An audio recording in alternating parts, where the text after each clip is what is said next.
our next speakers here, we'll continue. So this next topic is from chemistry. Noah Hinson, who's being mentored by Dr. Roy Lefevre. And I'll try not to read the title again. I'll let him tell you about it.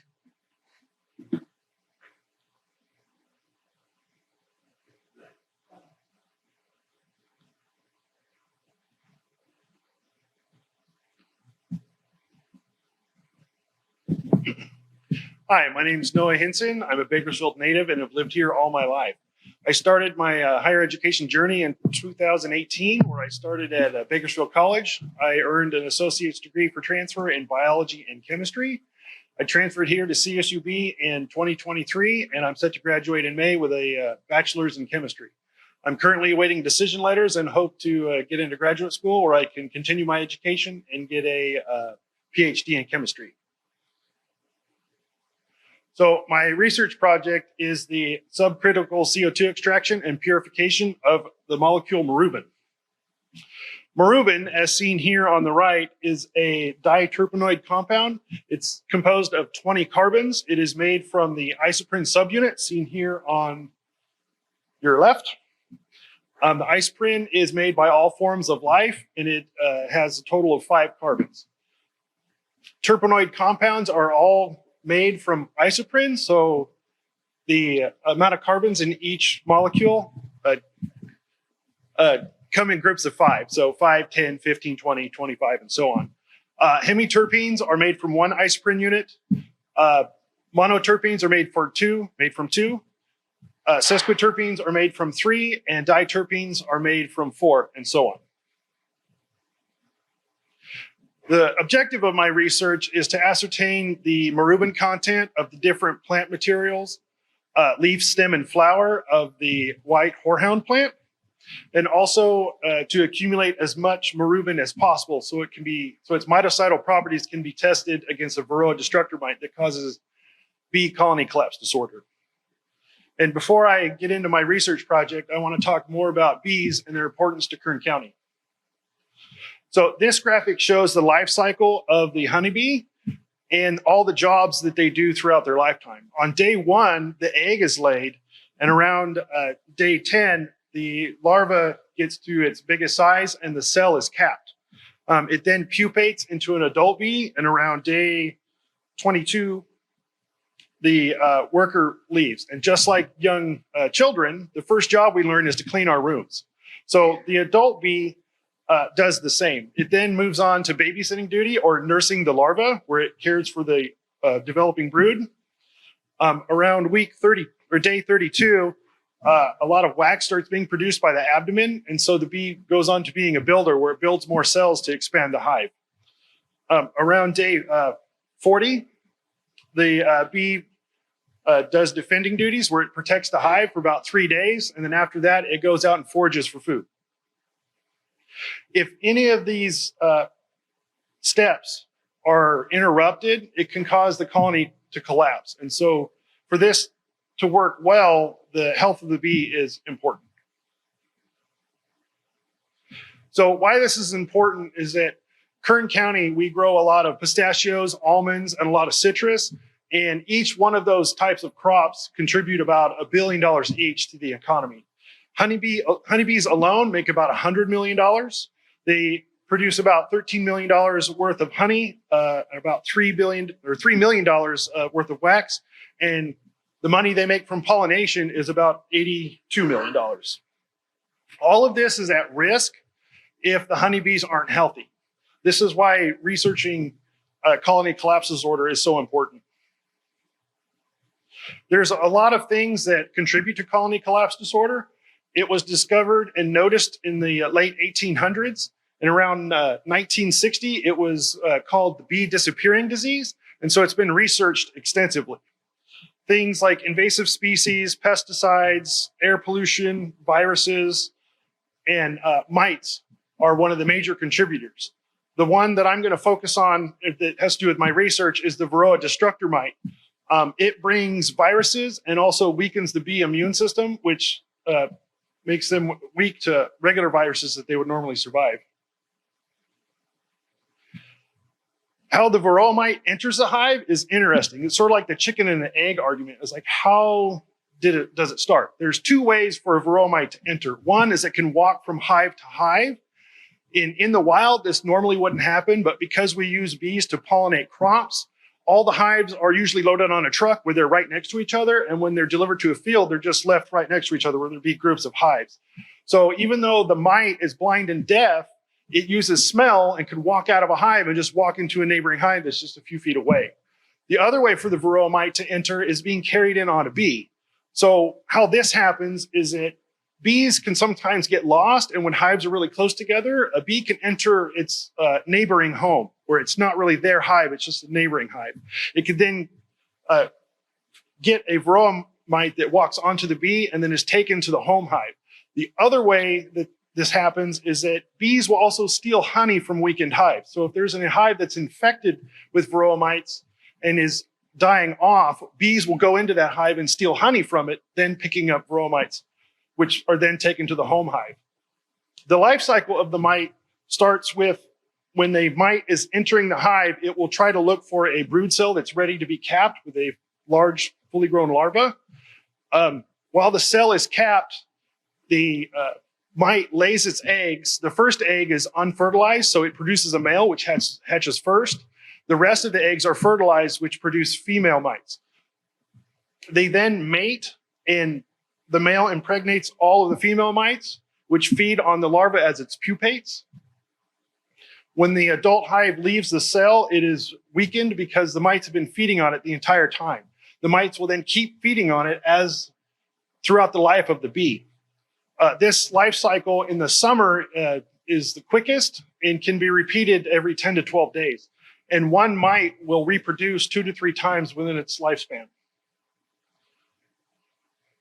Here are the commercial treatments for colony collapse disorder. The first one, Apivar, which uses the ingredient Ameritraz, is a acaricide. An acaricide is basically just a pesticide that treats mites and ticks.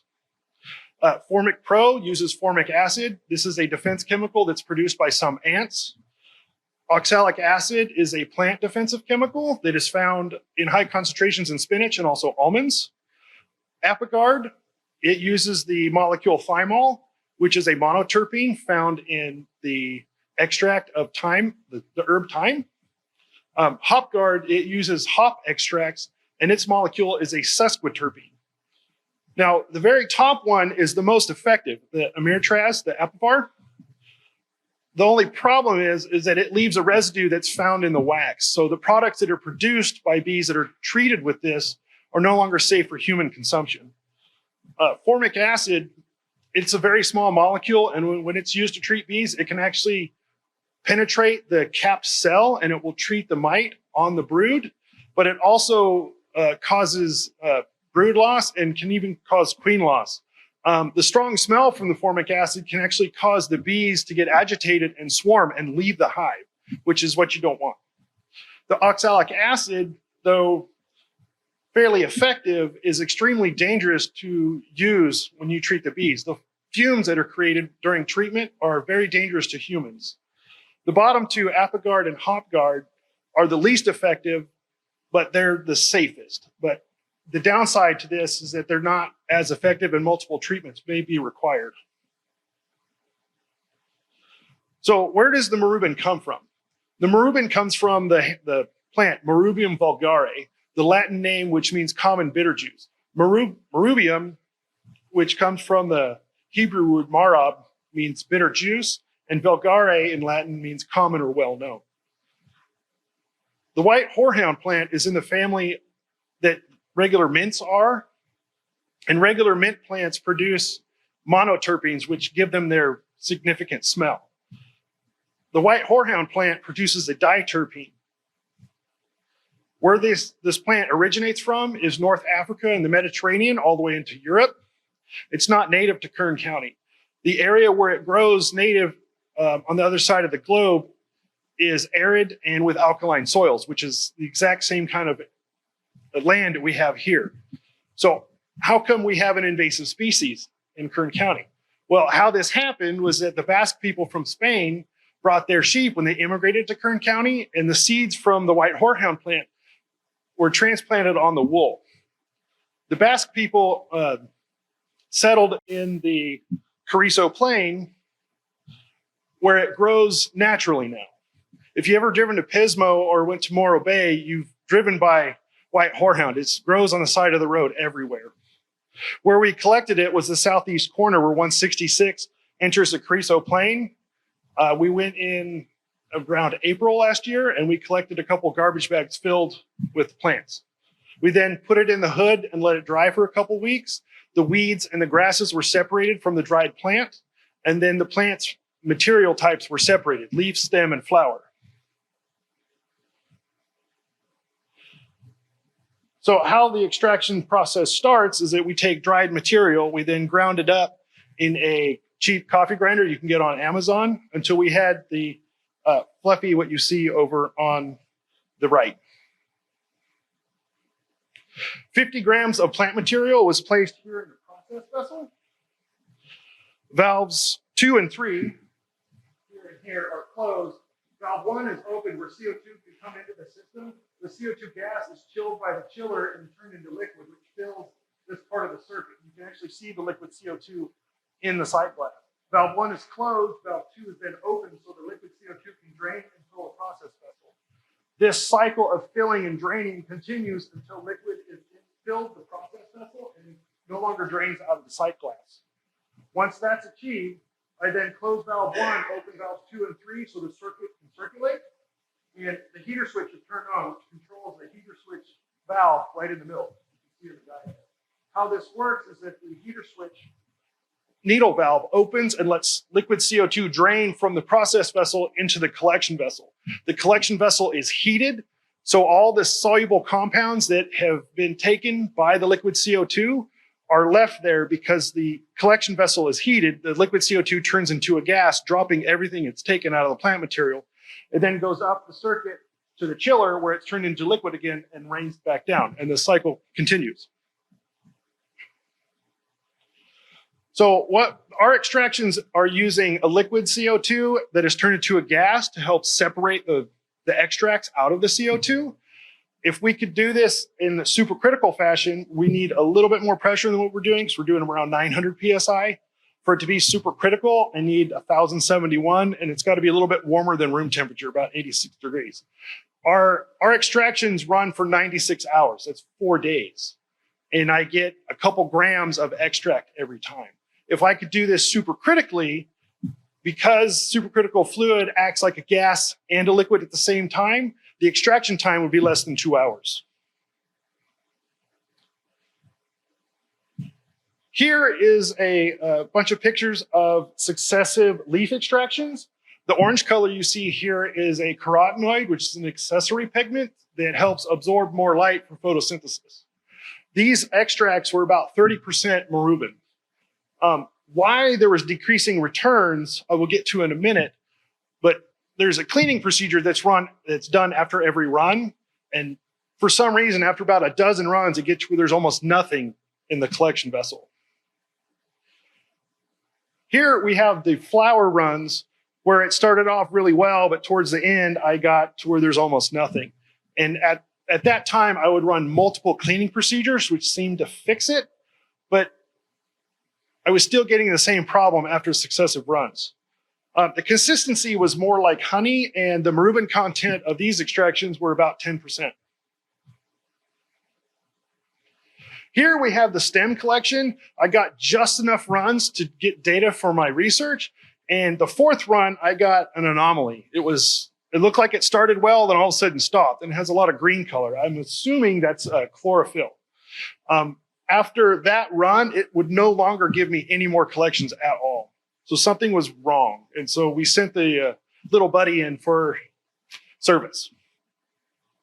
What we found out is that there was a plug in the system right here. This is actually where the yellow tape is. This is the heater switch, the needle valve. This is the back of the process vessel, and this is the back of the collection vessel. So liquid CO2 would come in and enter the process vessel, come on the bottom, go around the outside where there's fittings or filters, and then enter the system in the collection vessel and go out. What I was doing to try to keep plant material from exiting the process vessel is I would take coffee filter paper and cut it into a disc and then do a little origami folding to put in the bottom. What I suspect was happening is that as I would load plant material into the process vessel, that my little origami filter in the bottom would move a little bit and it would let some plant material behind it. So as the extractions continued, that little bit of plant material would then go through the system and it slowly accumulated in the needle valve of the heater switch. So after it was cleaned, everything seemed good. So how do we stop this from happening again? Well, there's fittings on the outside of the little buddy where we have the ability to put inline filters. We have since acquired a 40 micron filter, which is the same pore size as coffee filter paper. And then we have a secondary filter after that that's 15 microns. This should stop this from ever happening again. And if it does plug up, all we got to do is take the filter baskets out and throw them in an ultrasonic bath and clean them up. And this was the first extraction after we did that. So problem solved. So how do you purify marubin? Well, we take the extract and we put it in a test tube. We then use a little bit of methanol and then boil it. And the extracts are soluble in boiling methanol, but they're insoluble in cold methanol. So after the methanol is boiled, it is let to cool to room temperature. It's then capped and then placed in an ice bath where crystals would form. The tubes are then centrifuged to get all the crystals to accumulate in the bottom, and then the supernatant, which is the liquid on top, was just poured off. More methanol was added. It was then boiled and then cooled to recrystallize, and the process is repeated over and over again. This dark green test tube over here on your left is one of the flowers. The green color is probably coming from chloroform. And then this is about 2 or 3 run crystallizations later. You can still see a little bit of color. And then farther down, you can see where it's starting to get white. The color of pure marubin is white. So the color in these test tubes are contaminants that I'm trying to get rid of. The first spectrum that I took was infrared. Infrared spectroscopy shows functional groups of molecules and shows nothing about the structure or anything with the carbon-hydrogen structures of the molecule. So this shows that my purified marubin is pure, but it doesn't say that there's metabolic precursors in my purified stuff. So as you can see, the alcohol group, which is right about here, this produces a wide peak around 3,400. The carbonyl, which produces chlorine around 1,700, and the furan is around 1,000. So this is a good indication that I have purified compound from my process, but it doesn't show that it's completely pure. I tried taking a UV vis spectrum to find the lambda max, and the first test that I did was a fast scan.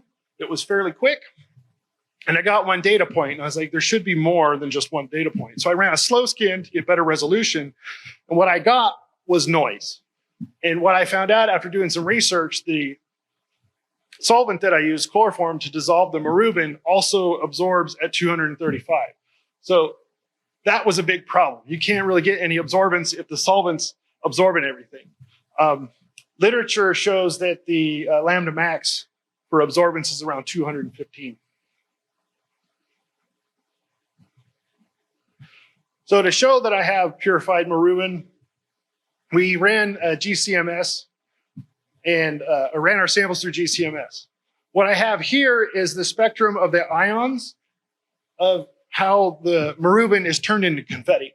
So how mass spectroscopy works is that the molecules are separated through the gas chromatography, and then they're hit with an electron beam, which cuts molecules up. So every molecule has a distinct fragmentation pattern. And this one up here is the marubin standard. And then at the same retention time, there was a spike for my crudes.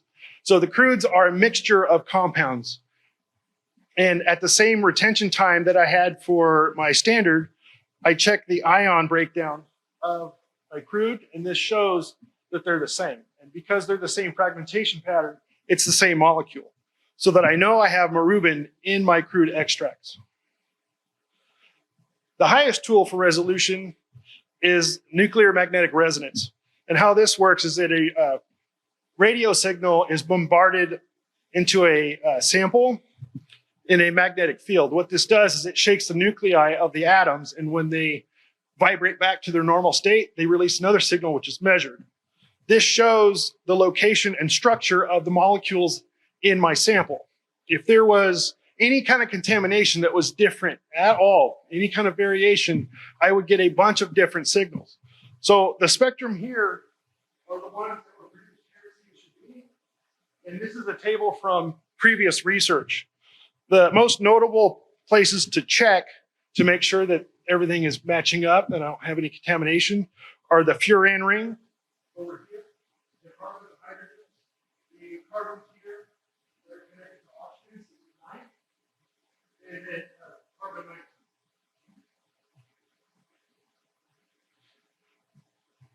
So getting to the results of all this work.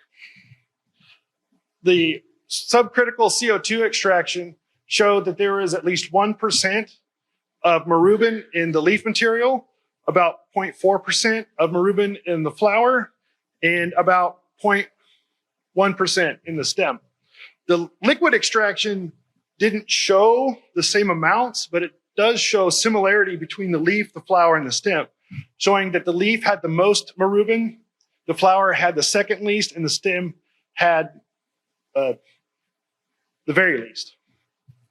Now, if you could compare the table of the marubin content of the plant material for each one, you can see that they differ by a factor of 4. So this shows that the CO2 extraction was 4 times more efficient than a traditional DCM extraction.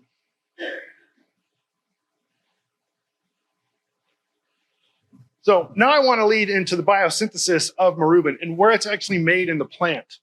There are trichomes on plants. There's a glandular trichome and a non-glandular trichome. What these things that look like tentacles are the non-glandular trichomes. Nothing is produced in them, and when you see a plant, it looks like hair. The regular glandular trichomes are so small you can't really see them, but they're there. As you can see here, there's 2 types of glandular trichomes.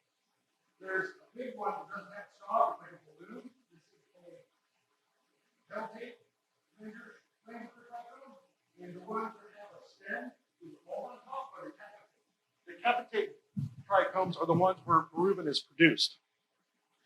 So why is this important to my data that I got from my research? Well, my research shows that the leaf has the most marubin content, the flower has the second least, and the stem has almost none. And why this is true is that the concentration of the glandular trichomes that produce marubin are more concentrated on the leaf. They are less concentrated on the flower, and there's mostly none of them on the stem. So having this previous research combined with mine proves that the leaf has the most marubin, the stem has the least, and the flower is right in the middle. Any questions?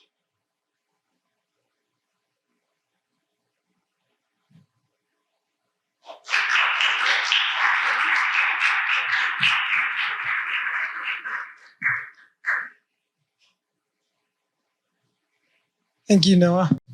Any questions?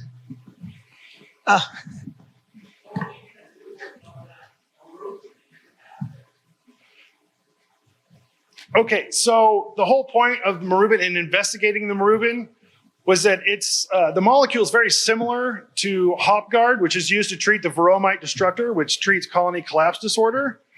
And early testing using horehound candy, which has a 0.1% concentration of marubin, was fed to a beehive during the height of summer when the Varroa mite load was the highest. And it cut the mite load in half by just using an off-the-shelf candy that you could buy. So all the marubin that I've collected is going to be used to treat hives in the summer to test its mitocidal properties against the Varroa destructor mite. Any other questions?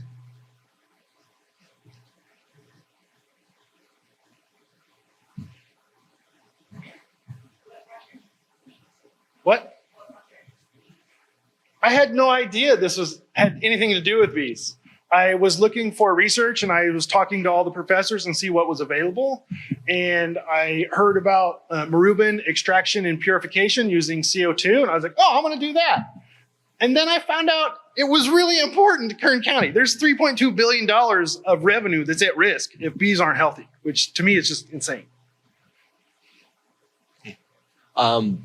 You mentioned that the mites, the unfertilized eggs, develop into males and the fertilized eggs develop into females. They have a haplodiploid genetic structure? I don't know about that. From when I researched it, when I was researching the life cycle of the mite, it said that there was one egg that's laid that's unfertilized, and then the rest are fertilized. So I don't know about that. It's interesting. I hadn't heard of that one before. So.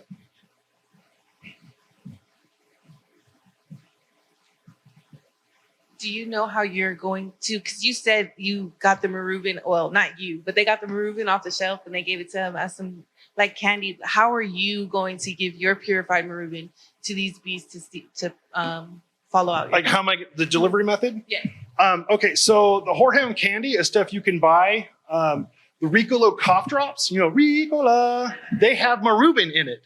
Maruban has been used as a natural expectorant and treats digestional issues since ancient Egypt times. So the method that is going to be tested is similar to an oxalic acid drip, where there's a glycerol solution put on a blue shop towel. It's basically just a thick paper towel. And the Maruban will be dissolved in the glycerol. It will be laid over the frames of the hive so it can drip and the bees can walk on it. And what will happen is that as it drips and the bees get covered with this stuff, they'll clean themselves and ingest it. That's one of the delivery methods of oxalic acid treatment. Other questions, comments? So I'll ask questions. So what percentage of bees that get this colony collapse disorder do you think can be saved? Well, it depends on the infection rate. So if a small percentage of the bees get infected, they can handle it. But in the summer, when temperatures rise, their life cycle shortens to 10 to 12 days, and it could be exponential. And if a lot of the bees are infected, it basically just collapses the whole system.